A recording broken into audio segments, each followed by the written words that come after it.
अस्सलाम वालेकुम दोस्तों, कट टू फिट में खुशामदीद। उम्मीद आप खैरियत से होंगे। मुताले पाकिस्तान का इस सिलसिले में आज हम 12वें लेक्चर को हाईलाइट करेंगे और हम चुनेंगे कि जो भी एमसीक्यूज़ बन सकते हैं वो हमारी नज़र से बच ना जाए। ऐसा हम इस वजह से कर रहे हैं क्योंकि पाक स्टडीज़ पाक 301 का जो मिड टर्म और फाइनल टर्म का पेपर होगा वो सिर्फ एमसीक्यूज़ पर मुश्तमिल होगा। तो हमने चुन चुन के निकालने हैं एक एक एमसीक्यूज़ और हाईलाइट हम सामने करेंगे आपके। तो शुरू करते हैं आज की वीडियो। लेक्चर नंबर 12 जो है वो मेजर पॉलिटिकल डेवलपमेंट्स के हवाले से है कि 1945-46 में पॉलिटिकल डेवलपमेंट्स कौन कौन सी हुई। Lord Wavell arranged Shimla conference during June July 1945। तो आपसे पूछा जा सकता है कि जून जुलाई 1945 में वाइसराय कौन था, तो लॉर्ड वेवल था। Jinnah and Abdul Kalam Azad represented the Muslim League and Congress respectively. ये बहुत अहम एमसीक्यूज़ है। इसका यह है कि जो शिमला कॉन्फ्रेंस है उसकी सदारत मुस्लिम लीग की तरफ से जिन्ना ने की, जबकि कांग्रेस की तरफ से अब्दुल कलीम आज़ाद ने की थी।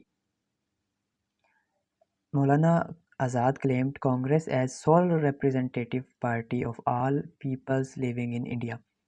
आज़ाद साहब ने यह दावा किया कि कांग्रेस जो है वो अकेली ऐसी पार्टी है जो कि तमाम लोगों के हकूक़ का तहफ़्फ़ुज़ करती है। Lord Wavell announced elections in August 1945. The role of Muslim students was also prominent during the provincial drive or during the elections of 1945. In December 1945, the elections of Central Legislature were held and Muslim League won all 30 Muslim seats. The Congress won 57 seats. 1945 के जब कानून साज assembly के election हुए तो मुसलमानों ने या मुस्लिम लीग ने 30 सीटें हासिल की, जबकि कांग्रेस ने 57 सीट हासिल की। एमसीक्यूज़ में बहुत बार पूछा गया है।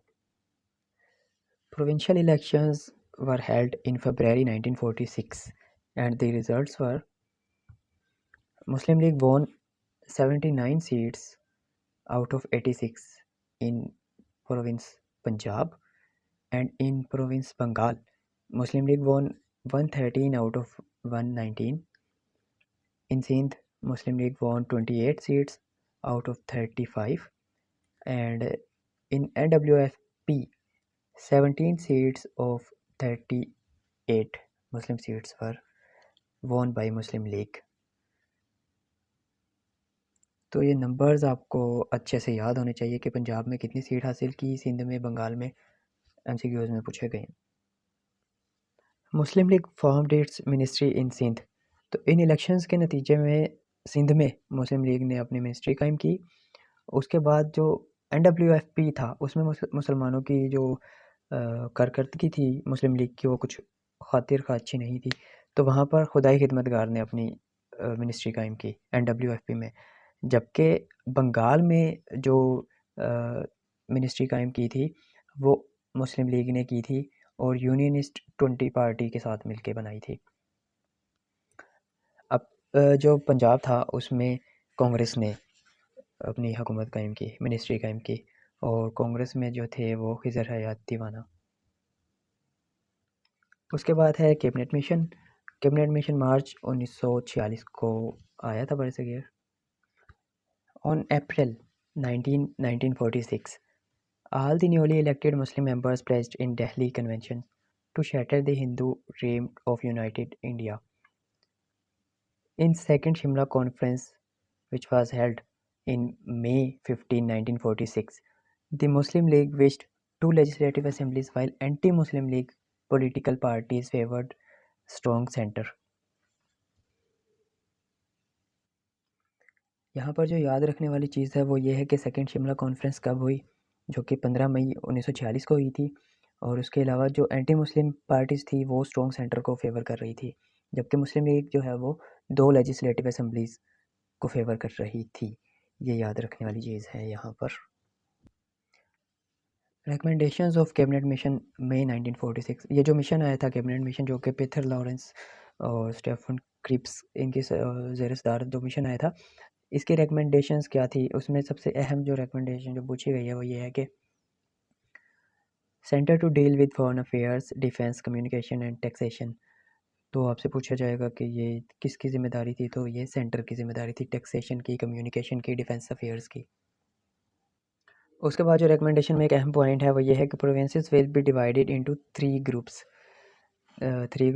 Hindu majority, Muslim majority groups, and the third one is Bengal and Assam. Muslim majority provinces in NW e.g. Punjab, NWFP Balochistan and Sindh. तो यही आप याद रख लें, पंजाब, NWFP, बलूचिस्तान और सिंध। इसके अलावा किसी भी और अगर सिटी का आपसे पूछा जाए तो वहाँ पर हिंदू मेजोरिटी थे, सिवाय बंगाल और असम के, क्योंकि बंगाल और असम का अभी तक फैसला नहीं हुआ था कि ये मुस्लिम मेजोरिटी है या हिंदू मेजोरिटी। तो इतने सारे नाम याद रखने के बजाय ये है कि आप जो मुस्लिम मेजोरिटी थे वो याद रख लें, क्योंकि पंजाब, सिंध और बलूचिस्तान ये तो हमें वैसे ही याद है क्योंकि आज पाकिस्तान का हिस्सा है। ये मैं आपको बता दूं कि ये जो कैबिनेट मिशन की रिकमेंडेशंस थी, ये मुस्लिम लीग ने पहले एक्सेप्ट की, उसके बाद में रिजेक्ट कर दी, लेकिन कांग्रेस ने इसे रिजेक्ट कर दिया था। ये सारी बात इस इंटरिम गवर्नमेंट में लिखी हुई है, तो MCQs के हवाले से इतनी अहम नहीं है, लेकिन ये जानना ज़रूरी है कि मुस्लिम लीग ने इसे पहले एक्सेप्ट किया, उसके बाद रिजेक्ट किया, जबकि कांग्रेस ने इसको रिजेक्ट कर दिया था। उसके बाद है DAD, डायरेक्ट एक्शन डे, अगस्त 16, 1946। इनकी डेट याद रखना बहुत ज़रूरी है। The interim government was formed under Nehru on September 2, 1946. Muslim League joined interim government on October 25, 1946. There were a number of problems of smooth functioning of interim government due to Muslim-Hindu differences. CA Constitutional Assembly was elected by provincial assemblies in July 1946. Muslim League won all seats except 5, while the Congress won all seats except 9. The first session was held on December 1946, and Muslim League boycotted it because Congress wanted to frame the constitution for a united India.